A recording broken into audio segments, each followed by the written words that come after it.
What's up mga kahasang? Lumipad naman tayo gamit ang F-35 para masubukan ang kanyang lakas.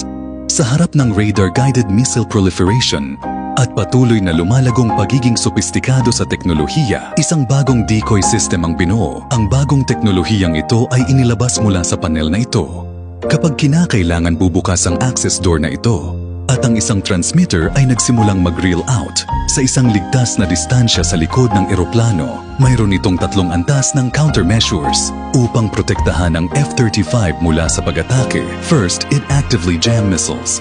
Habang sinusubukan nilang ilock ang kanilang mga target sa pamamagitan ng paglabas ng mga jamming signals which the onboard computer computes and delivers to the emitter through the fiber optic tow line.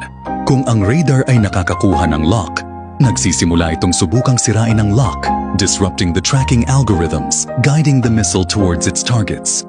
Sa wakas kung mawawala ang lahat, at ang missile ay bumabagsak sa aircraft, nagsisimulang gayahin ang emitter, signature ng aircraft radar. Drawing the missile toward is as a decoy.